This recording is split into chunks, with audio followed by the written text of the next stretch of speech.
Good morning, students. Welcome to Scholars Public School Javara. So, very happy New Year to all of you, and I hope this year we will make our education great, and we will meet soon physically in our schools. It is my wish to all of you. और हम आज अच्छे से पढ़ने जा रहे हैं rainfall in India के बारे में. लास्ट लेक्चर तक हमने जो हमारे सरफेस वाटर और ग्राउंड वाटर के बीच का रिलेशन हमने जान लिया था कि किस तरीके से ये काम करता है. अब हमें जानना है रेनफॉल के बारे में. सो शुरू करते हैं. Every year we hear lot about some places having flood whereas some places having drought.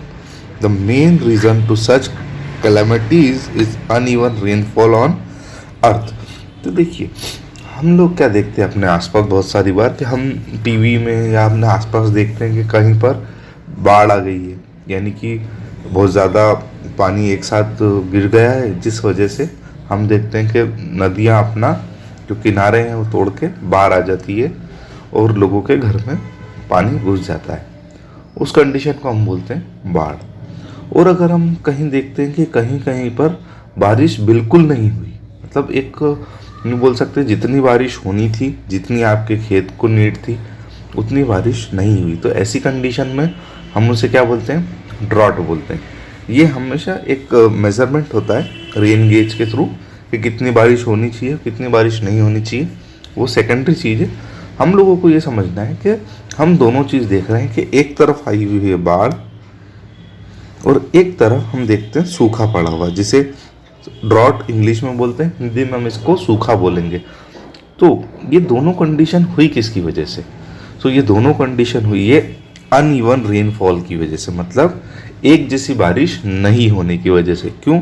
क्योंकि एक जगह पर बहुत ज़्यादा पानी गिर गया, उस वजह से फ्लड आ गई, और एक जगह पर पानी बहुत ही कम मात्रा में गिरा तो वहाँ पड़ गया सूखा. तो ये दोनों कंडीशन किस पे डिपेंड हुई? आपकी रेनफॉल पे. तो आज हम रेनफॉल के बारे में ही जानेंगे अच्छे से कि what is rainfall. So rainfall in India, क्योंकि देखिए अभी हम प्रोस्पेक्टिव इंडिया का रख रहे हैं, इसलिए हमको इंडिया के बारे में अच्छे से समझना पड़ेगा. ठीक है. So we see uneven land distribution and rainfall in our country. There happen to be a heavy rainfall, low rainfall and no rainfall area. तो हम क्या जानते हैं कि अपने देश को जो कंडीशंस है, जोग्राफिकल कंडीशंस है अपने देश की, हमारी कहीं पर हम पहाड़ है हमारे, कहीं हम देखते हैं कहीं पर रेगिस्तान है, कहीं पर बहुत ज़्यादा हरियाली है, कहीं बहुत कम हरियाली है. तो ऐसी कंडीशन में हम क्या देखते हैं कि बारिश अनइवन तरीके से होती है. कैसे? कहीं पर बहुत ज़्यादा बारिश होती है, कहीं मीडियम बारिश होती है, कहीं पर बारिश ही नहीं होती है. सो वो हम जानेंगे. तो देखिए आपके आगे एक डिस्ट्रीब्यूशन, रेनफॉल का डिस्ट्रीब्यूशन है. इसको हम इस मैप को देखते हैं अच्छे से. तो देखिए ये आपका इंडिया है पूरा अच्छे से. तो हम देखते हैं ये यहाँ पर देखिए, यहाँ पर बात हो रही है सेंटीमीटर्स में, यहाँ पर किस में बात हो रही है, रेनफॉल की, सेंटीमीटर्स में. तो इसका मतलब क्या हुआ कि देखिए रेनफॉल को मेज़र करने के लिए हमारे पास इंस्ट्रूमेंट है रेन गेज. रेन गेज क्या करता है, वो इस तरीके से बना हुआ होता है. बारिश होती है तो यहाँ पर एक रीडिंग हम नोट करते हैं कि कितनी बारिश हुई रेन गेज के थ्रू. सो क्या होगा कि अगर बारिश 0 से लेकर 20 सेंटीमीटर के बीच में है तो हम क्या बोलेंगे उसको, अच्छी बारिश हुई, यानी कि ठीक ठाक बारिश हुई. 20 मतलब कम ठीक ठाक. अगर 20 से 40 के बीच में है तो एवरेजली बारिश हुई. जैसे हमारा एरिया है, यहाँ पर 35 सेंटीमीटर के आसपास बारिश हो जाना अच्छी बात होती है. इसके अलावा अगर हम बात करें तो इस तरीके से देखिए, कहीं पे यहाँ पर बात हो रही है 40 to 60, 60 to 100, 100 to 150, 150 to 250, 250 to 400 and above 400. ठीक है. और यहाँ पर है कि आइसोट्राइल इन सेंटीमीटर, यानी कि ये और ज़्यादा हेवी है. ठीक है. तो मान लीजिए ऐसी कंडीशन हो जाए आपके कि इन जगहों पर बारिश की संभावना किस तरीके से हम देखते हैं. तो देखिए हमारे एरिया में, ये देखिए आप, अगर इंडिया का अगर ये एरिया माने तो ये आपका महाराष्ट्र वाला एरिया है, जहाँ पर अभी मैं कर्सर घुमा रहा हूँ. ये आपका महाराष्ट्र वाला एरिया है. और आप यहाँ देखेंगे ये आपका रेगिस्तान, थार डेजर्ट है, ये थार डेजर्ट वाला एरिया. तो यहाँ पर कम बारिश होती है. अब ये कम बारिश क्यों होती है? क्योंकि देखिए यहाँ पर तो पहली बात तो रेगिस्तान है, और दूसरी बात यहाँ पर ये पानी की कमी होने का कारण ये है कि इस जगह पर आपके वेस्टर्न घाट आ जाते हैं। वेस्टर्न घाट का मतलब क्या होगा ये देखिए मैं आपको बताता हूँ। जो ये वाला जो एरिया है ना, ये एरिया में है पहाड़ बहुत ज़्यादा, तो पानी जो आपके बादल आते हैं वो टकरा के इन्हीं एरियो में पानी गिरा देते हैं, आगे बारिश बहुत कम जा पाती है। इस वजह से इन एरियाज में आप देखेंगे डेजर्ट है, यानी कि पानी कम गिरता है। इसके बाद अगर हम देखें 20 to 40, तो देखिए जोधपुर वाला एरिया, जयपुर वाला एरिया, यहाँ पर किस तरीके से बारिश गिर रही है। 20 to 40 वाली बारिश गिर रही है, 40 to 60 वाली बारिश भी इधर गिर रही है। देखिए 60 to 100 जिस एरिया में हम आते हैं, ये देखिए एमपी और आपका पूरा ये एरिया, जहाँ तक हम ज़्यादातर देख पा रहे हैं, हम ज़्यादातर क्या देख पा रहे हैं कि किस तरीके से बारिश गिर रही है कि 60 to 100 सेंटीमीटर बारिश इस एरिया में हो रही है। फिर आप देखते हैं कि ये एक आपका अलग, ये जो आपका भोपाल वाला एरिया, आपके यूपी वाला एरिया, इन एरियाज में आप देखेंगे 100 to 150 सेंटीमीटर बारिश गिरती है, ठीक है। और अगर हम और देखें तो ये, और हम देखते हैं डेक्कन तरफ, और अगर हम बात करें वेस्ट बंगाल की तरफ, तो आप देखेंगे यहाँ पर बारिश 150 से 450 के mm के बीच में मिल रही है। और एक सबसे इम्पोर्टेंट बात देखिए, अब यहाँ आ गया पहाड़ों के अंदर, इधर आपके नॉर्थ ईस्ट की तरफ चले गए।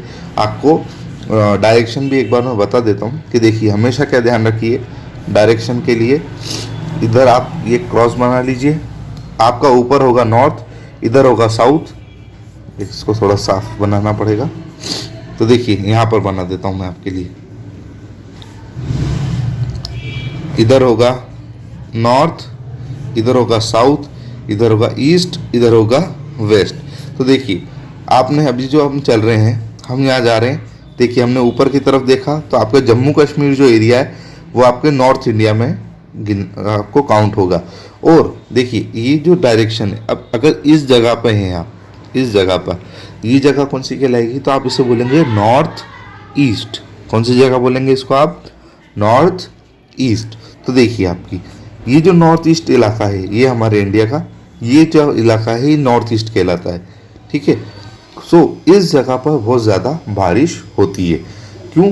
क्योंकि यहाँ पर बहुत सारे पहाड़ हैं, इस वजह से यहाँ, और साथ थोड़ी दूर पे ही, ज़्यादा दूर पे समुद्र है, इस वजह से यहाँ पर बारिश बहुत अच्छे से होती है।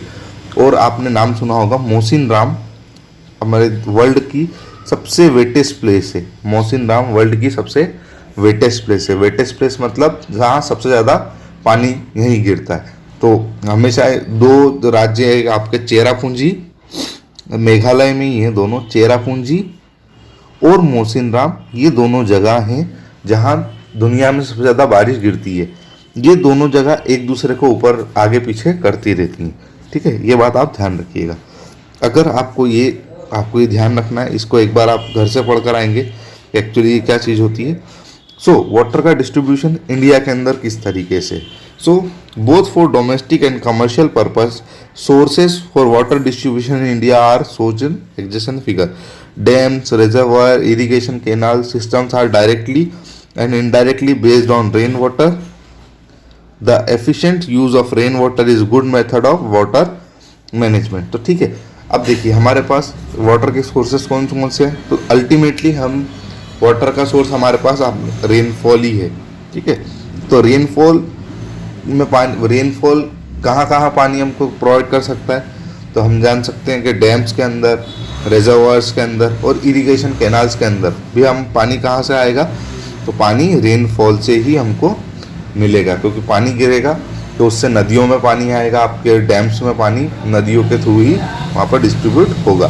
सो नेचुरल रिसोर्स क्या आपका? Rain water.